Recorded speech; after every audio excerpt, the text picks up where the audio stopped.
Good evening, classmates. Let's proceed to another topic of theory and moral development, which is Toriel's domain theory. But before we go further to our topic, let's have a quick background about Elliot Toriel. Dr. Elliot Toriel is a psychologist based in America. His theory is based on Piaget and Kohlberg's moral development theory. Dahil sa mga readings niya about Piaget and especially on Kohlberg's theory na naging basis niya, he then realized to make his theory about moral development. He believed also that children encounter different kinds of rules, and at a very young age of children, they can determine what is right or wrong or what is moral. He stated that moral judgment may be defined as judgment of value or determining kung ano yung tama at mali. Social judgment, which is determining what is morally correct based on social beliefs. And as judgment that oblige an individuals to take an action. His theory is domain-based. According to a psychologist dictionary, domain means a field of mastery, dominance, or endeavor. There are two frameworks for moral decisions according to Toriel. First one is the moral framework and the second one is conventional framework. In the moral framework, yung concept dito is what is fair. Yung pinapaniwalaan ng tao or sinusunod is what is right and wrong. So, for example, kapag nagnakaw ang isang tao, he is judged to be unrighteous or criminal regardless of the reason why or he steals. Another example is in the classroom setting, John decides to return the wallet he found in the canteen because he believes it's right thing to do. Sa conventional framework, dito is morality is based on societal rules. So the people are influenced by social rules and our views of morality differ because of our environment. So sa isang bata, he or she doesn't learn morality by his or herself, but by what people introduce to him or her. So example, a child learns from his parents na bawal makipag-away. Then, in the classroom, the teacher says that bullying is bad. Pero yung mga friends ng batang ito ay bullied. So, tinuruan siya that teasing other person is good because it is fun. So, this implies that the social setting introduces different kinds of standards in morality. Next, according to Toriel, there are three domains of moral development, which is the moral domain, social domain, and the psychological domain. Moral domain concern about people's rights and welfare. We determine what is right or wrong, what is good or bad, and what is forbidden, and our duties and responsibilities. Other prohibitions are against lying, stealing, and cheating. So, let's have an example. Kapag nakita ng isang student na nag-cheat ang isang classmate, she or he has an impulsive reaction to it because he know na mali yung action. Let's proceed to the second domain, which is the social domain. Sa social domain, morality is based on social conventions. So we experience diverse or variety of norms, Customs, beliefs in the social setting. Dito makikita natin that the concept of morality is based on the society. What does society introduce to us? Society includes yung mga tinuturo ng ating parents, family, friends, relatives, and the neighborhood itself. So let's have an example. Si Jenny ay lumaki sa probinsya na lahat ay conservative. Bawal ang gumamit ng maikling mga damit like shorts. Then one time, nakita niya sa bayan si Sarah with her mother na nakasuot ng miniskirt. Then Jenny would judge Sarah na ang damit niya ay not accepted. While Sarah judged Jenny nothing because she is taught that wearing clothes is people's choice.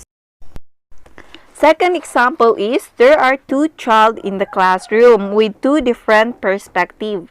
Ang isa, he believes in monogamy kind of relationship and the other believes in polygamous relationship because it is the belief in his own country or society. So as a teacher, we should respect what are the cultural moral beliefs of every student. We must not try to inculcate them what is our personal cultural moral belief.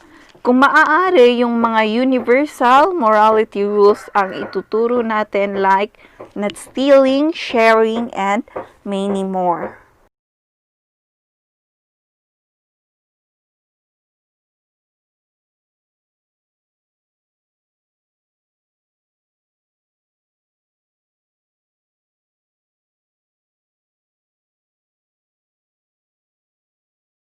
So that is the influence of social domain. Please note that according to DRUCEL, moral and conventional values start at the age of 3.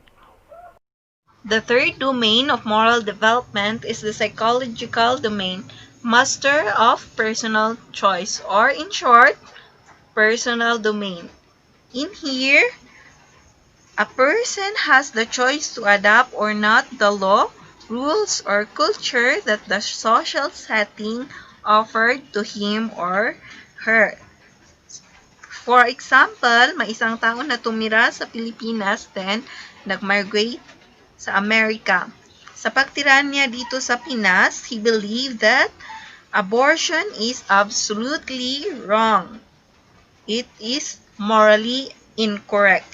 But as he migrated to United States, he then see na okay pala ang magpalaglag and it's not against the law.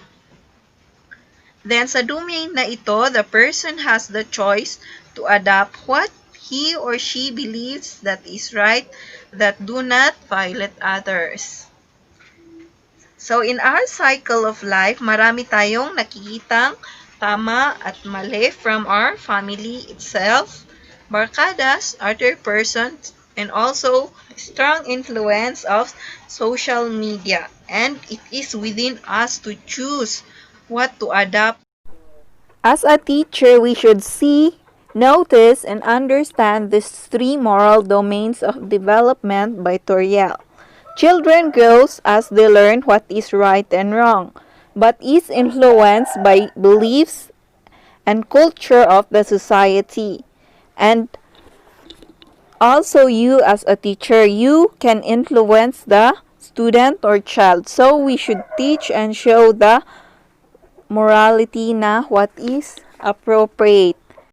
May capability din ang child na i-determine kung anong gusto niyang paniwalaan na moral value. So as he or she grows, nakikita niya yung mga different kinds of morality na pwede niyang paniwalaan or not. So as a teacher, we should understand that. And as long as their moral judgment or belief is not doesn't create violence or hurt anyone, we should respect them. There are criticisms of Toriel's moral development. First one is the theory didn't take into account the children's lack of ability to evaluate intention. Social domain daw from Toriel ay magsisimula sa age of 3. But other critics say na ang pagdetermine ng intention for such a action is not seen in such a young age, 3 years old. Also, ang pagdetermine ng intention daw from other critics must be in older ages. So, the second one is, in some cultures daw, there is a blurred line between manners and morality. The fourth theory is Carol Gilligan's moral development theory. Who is Carol Gilligan? Carol Gilligan is an American psychologist, an ethicist, and also feminist. And naging estudyante or research assistant siya ni Dr. Kohlberg, who is also a contributor of moral development theory. Because she is a feminist, nakita niya from the past researches of moral development na they are gender biased because majority of the researchers use male as their subjects. So she created then the theory on female or women's moral development and created a book entitled In a Different Voice. There are two stages of morality based on two aspects according to Gilligan. These are the justice-based morality and the care-based morality. Sa justice-based morality, the person view the world as following what is just to avoid inequality.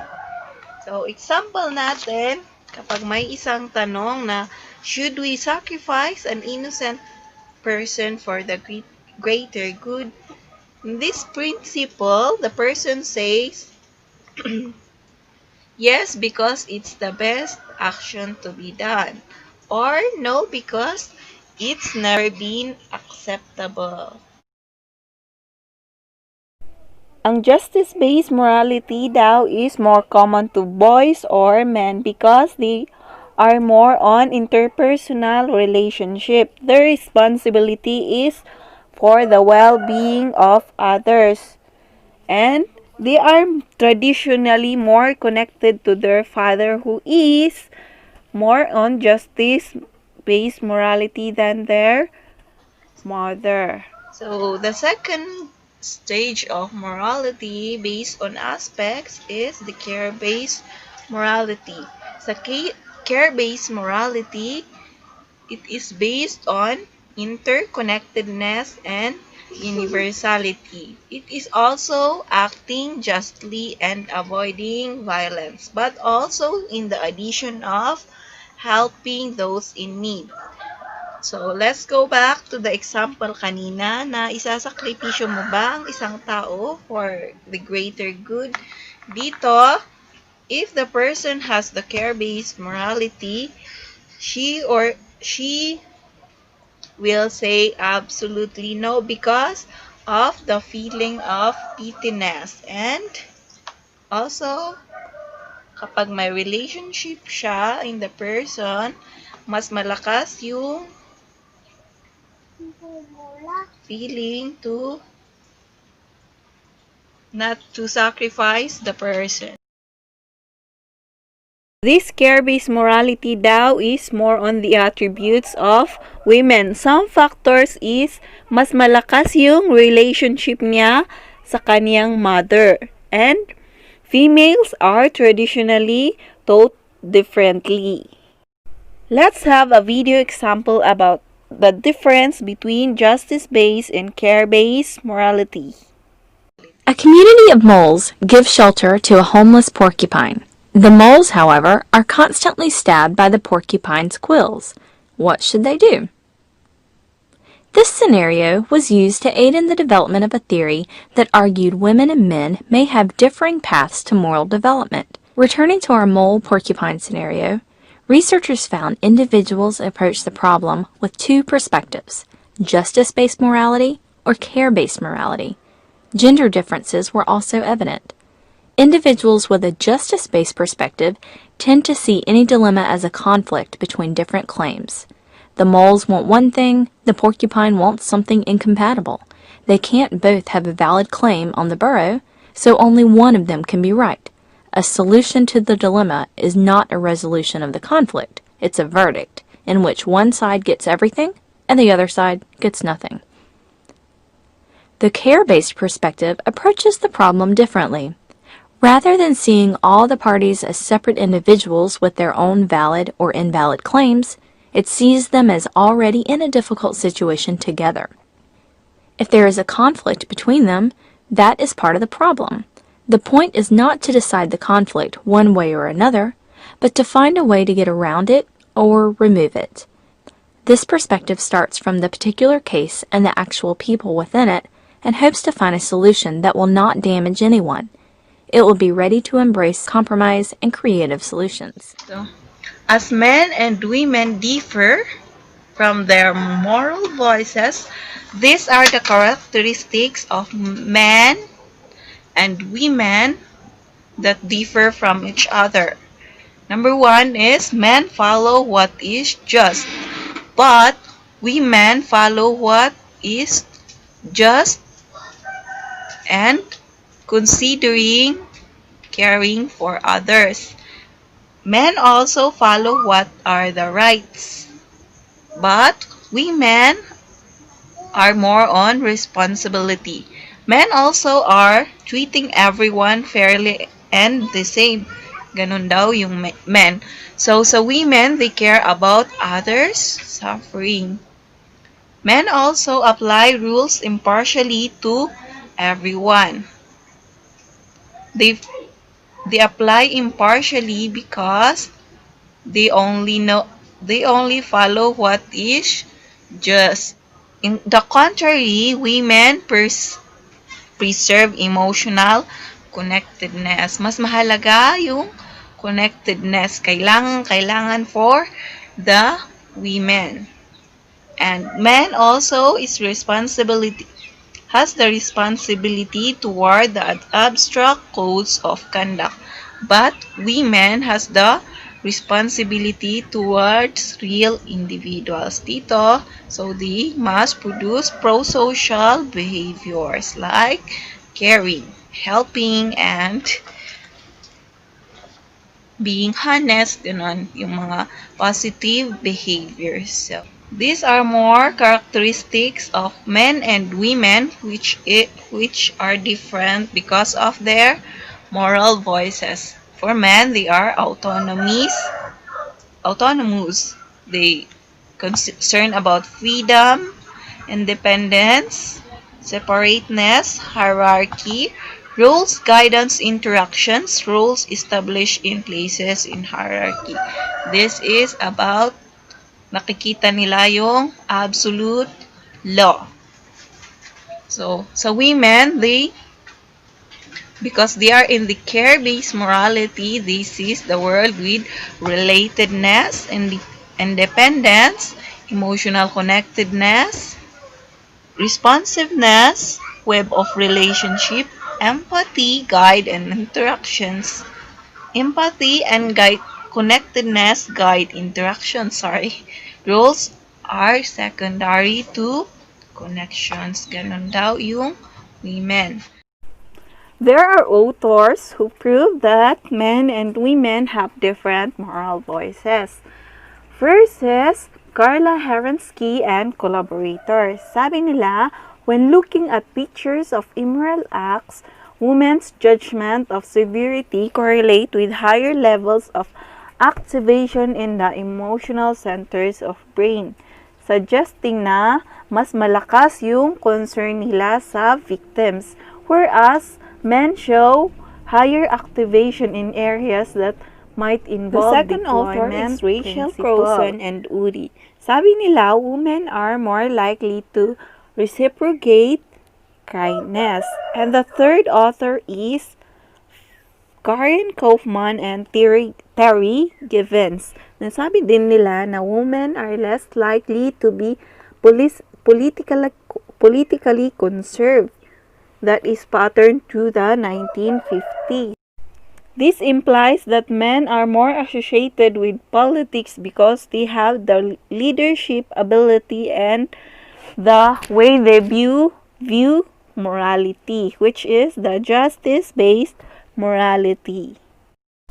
Being a teacher, we need also to consider and understand morality difference of students with their gender, sex, and as well as their individual preferences.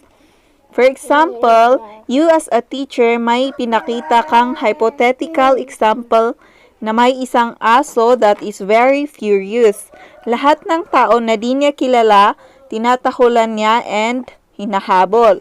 And yung amo niya decides to kill and gawing pulutan na lang yung aso. Then the teacher asks the student if dapat bang patayin yung aso. Kapag yung isang bata sasabihin ng yes, as a teacher, hindi natin dapat pagalitan yung bata. Kahit ano yung answer niya. But we need to inculcate them the sense of compassion without also neglecting to teach what is really right. There are 3 stages of moral development in women according to Gilligan. The first stage is the pre-conventional morality. Ang orientation dito is towards individual survival. Initial concentration is on what is practical and best for self. Dito, there is a concept of selfishness or the concept of I love me.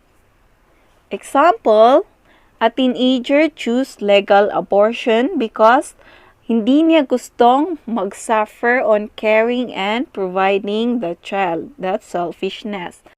Ang second example is may punong-puno na bus na sinakyan ang isang tao. Then, may sumakay na isang senior citizen, wala siyang maupuan. But upon seeing this senior citizen, the person decide not to offer her seat because ayaw niyang mangawit ang kanyang mga paa and malayo ang kanyang pupuntahan. The second stage of moral development, according to Gilligan, is the conventional morality. The conventional morality is goodness as self-sacrifice. Yung person is minamahal niya yung ibang tao. He considers other person more than herself. For example, sa picture na to, the mother feeds her child even if she is hungry. This is more seen in poor families. Another example is mother who is diagnosed not to be pregnant, but as his husband wants to have children, this mother would sacrifice herself to bear a child. Kahit in the end there is possibility that she would suffer. So the initial view is that a woman must sacrifice her own wishes than what other people want. The third stage is the post-conventional stage or the morality of nonviolence. A moral equivalence is established between self and others. Hurting anyone, including oneself, is seen as immoral. Most sophisticated form of reasoning according to Gilligan.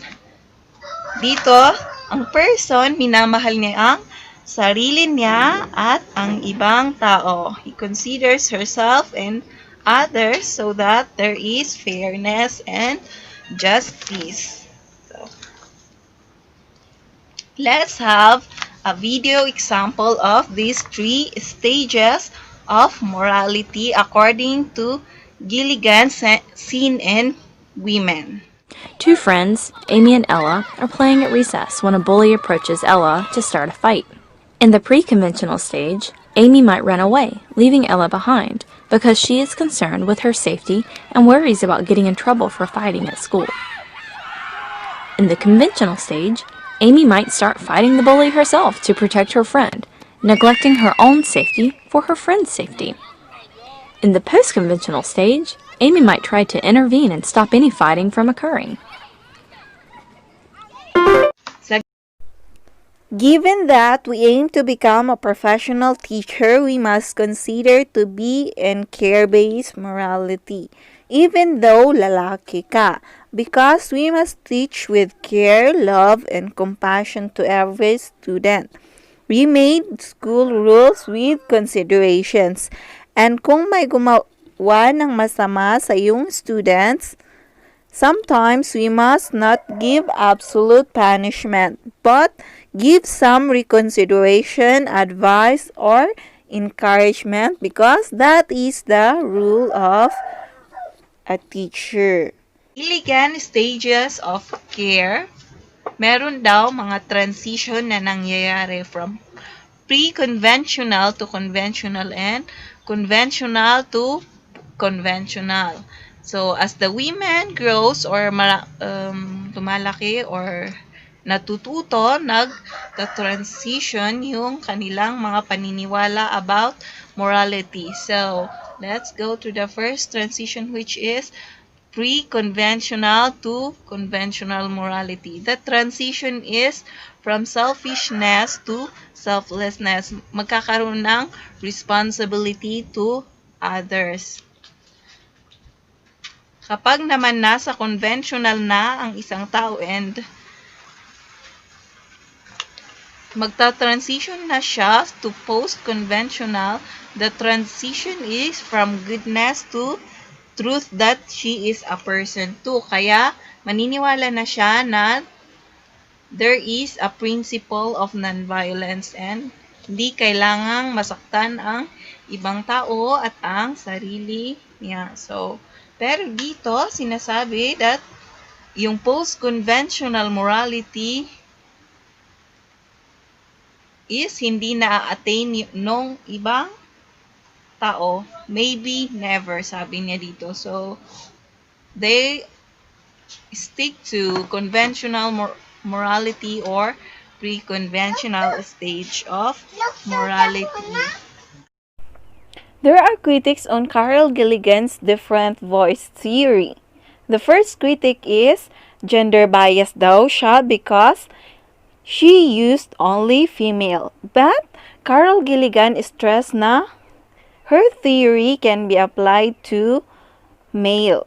And the second critic is it used non-random sample and small sample size lang ang yung ginamit niya. Sa study 1 niya, gumamit lang siya ng 25 college students. And sa study 2, gumamit siya ng 29 women considering abortion. And that's the critics of Carol Gilligan's different voice. So let's have a video about the factors that influence moral development and some researches related to it. Who influence us and how? Here are a few everyday examples. One huge influence on our moral development is our family. It's our parents that bring us up and they teach us what they think is morally right and wrong. During our childhood, they're one of our biggest influencers morally. Along with our family, our friends influence our morals also. When we're not with our family, we're spending time with friends. Subconsciously, what they think is morally right or wrong, we tend to agree with. In school, our teachers are our authoritative influencers. They teach us about what is deemed right and wrong in regards to behaviour, actions, academically and morally. Teachers are important figures in our moral development as they are present in a crucial time in our lives when our morals begin to change. Celebrities and public figures influence our morals without us realising it. From soccer players cheating on their partners to pop singers stumbling from clubs at 3 AM, their actions influence our own. If they're being praised by paparazzi for having a wild lifestyle, then we'll assume the same and attempt to copy that. So now we'll look at what influences us and how. Social media is a major influencer in today's world. From Snapchat to Facebook and every site in between, we're constantly immersed in everybody else's lives. For example, when internet crazes like neck nominations were popular, everyone thought it was okay to put your life and health in serious danger. Life circumstances. Your morals are based on your location, whether that be in the centre of Dublin City or in a wee village on the coast of Donegal. If someone has been adopted or fostered or only has one legal guardian, your morals will be different from others. Whether you're in full-time education or have left school at 16, morals will be varied accordingly. Social environment. Morals can vary depending on where you're located. Different cultures and traditions have their own set of morals, therefore where you are in the world is dependent on these factors. Religion. Whether you follow a certain religion or not, everybody looks through a different perspective on what is right and wrong in today's world. Some assume that religion is moral. Research are done from time to time. Moral development captures the eye of psychologists even long time ago. And as 2020 moral development subjects have lots of research that are being done. Beginning to the application of the existing moral development like Kohlberg's changes of morality over time, influences of such environment until scrutinizing how diverse morality is. Such researches include New Perspective of Moral Development, edited by Charles C. Helwig, Moral Development and Behavior by Colin J. Pennington, Moral Development in a Global by Len Annette Jensen, and Synthesis of Moral Development by Larry Nosey, and many more researches. In the Philippines, many researches also are done by different researchers and students. So let's see. 1. 2 pala. The title of the research is Moral Competence and Conduct Disorder Among Filipino Citizens in Conflict with Law by Melissa Paulita V. Mariano, 2019. The results show that conduct disorder was associated with high risk of antisocial behavior and lower levels of moral competence. Second research is the level of morality and religiosity of students in the Philippines academic institution, the basis for core values education. That is the second research by Dennis M. Bautista, 2018. Research says that majority of the Filipino children believe that God exists, so that's the basis of their goodness and values. Media also gives both negative and positive effect of the students. Individuals who study religious education are at the advantage of understanding morality. And that's for the moral development. Let's proceed to the factors that influence social and emotional development of a child.